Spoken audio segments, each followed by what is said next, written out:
بسم اللہ الرحمن الرحیم نحمدہ ونصلی علی رسولہ الکریم۔ بھائیو، دوستو، بزرگو، اللہ پاک نے سارے انسانوں کی کامیابی اپنے پورے کے پورے دین پر عمل کرنے میں رکھی ہے۔ پرانی بات ہے، تبلیغی مرکز رائے گڑھ نے تمام مراکز کو خط لکھے اور جن کا عنوان یہ تھا کہ لوگوں کے ساتھ یہ مذاکرہ کیا جائے کہ لوگوں، کامیابی اللہ پاک نے دین میں رکھی ہے۔ دین آئے گا محنت سے، وہ محنت ہمیں کرنی نہیں آتی، اس محنت کو سیکھنے کے لیے 4 مہینے ہیں۔ تو یہ ایک عنوان ہے کہ دین کی محنت کو ہم کیسے سیکھیں۔ اس کے لیے بنیادی اعمال ہیں، ان میں 6 صفات ہیں۔ ان میں سب سے پہلے کلمہ طیبہ لا الہ الا اللہ محمد الرسول اللہ، اس کے معنی اور مفہوم اور مقصد اور مطالب ہمیں آ جائیں۔ اس کے معنی یہ ہیں کہ اللہ کے سوا کوئی معبود نہیں، حضرت محمد صلی اللہ علیہ وسلم اللہ کے رسول ہیں۔ اس کا مقصد یہ ہے کہ اللہ جل شانہ سے سب کچھ ہونے کا یقین، اور مخلوق سے اللہ کے حکم اور ارادے کے بغیر کچھ بھی نہ ہونے کا یقین ہمارے دلوں میں آ جائے۔ اور دوسرا اس کا حصہ ہے محمد الرسول اللہ، کہ یہ اللہ کے نبی صلی اللہ علیہ وسلم والے سنت اعمال ہماری زندگیوں میں آ جائیں۔ دوسرے نمبر پر ہے نماز کو قرآن کریم میں قائم کرنے کے ساتھ تعبیر کیا گیا ہے کہ نماز کو قائم کرو۔ اب نماز کو قائم کیسے کیا جائے؟ اس کا خشوع و خضوع ہے، اس کے مسائل ہیں، نماز کے 100 مسائل ہیں۔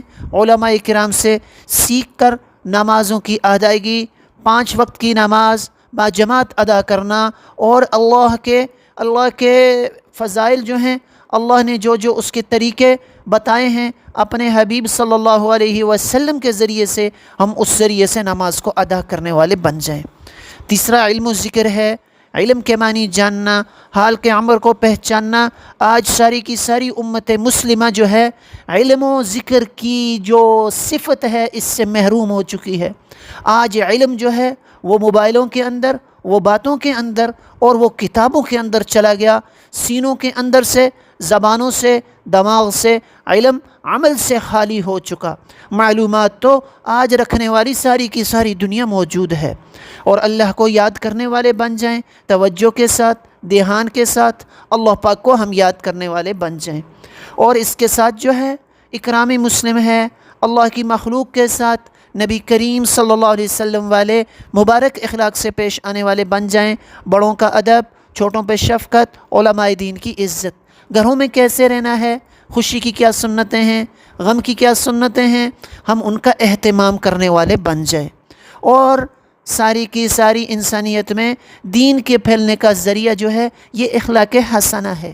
جب ہم اچھے اخلاق والے ہوں گے تو غیر مسلم بھی دیکھ کر جو ہے اس سے متاثر ہوں گے۔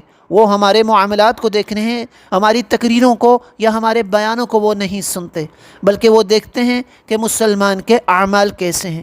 ایک بزرگ اسلام آباد کے اجتماع میں فرما رہے تھے کہ انگلستان میں بڑی مشکل سے ایک اجتماع کی اجازت لی، بہت بڑے لوگ وہاں پر جمع ہو گئے۔ جب تیسرے دن اجتماع ختم ہوا تو اس کے اندر جب وہ جگہ خالی کی گئی، کوئی کوڑا کرکٹ نہیں تھا، بہترین ڈسپلن تھا، کوئی لڑائی جھگڑا نہیں تھا۔ جب انہوں نے ان کو دیکھا تو انہوں نے کہا یہ تو بہت ہی امن والا، یہ بہت ہی امن والا مذہب ہے، اور یہ بہت ہی صاف ستھرا مذہب ہے۔ تو اس لیے جو ہے ہمارے معاملات کو ساری دنیا کے غیر مسلم دیکھتے ہیں، اور اس کے ساتھ ہر عمل سے مقصود اللہ کی رضا ہو، اپنی بڑائی اور ریاکاری، دکھلاوا، شہرت، یہ چیزیں مقصود نہ ہوں۔ اور 6 نمبر جو ہے یہ دعوت و تبلیغ کا ہے، یہ مسلمان کا کام ہے، یہ مسلمان کا کام ہے۔ اللہ کے نبی صلی اللہ علیہ وسلم والا کام اس امت کا کام ہے۔ آج ہم نے ملازمت کو تو کام سمجھا، تجارت کو تو کام سمجھا، آج ہم نے سبزی بیچنے کو تو کام سمجھا، لیکن اللہ کے نبی صلی اللہ علیہ وسلم والے کام کو کام نہ سمجھا۔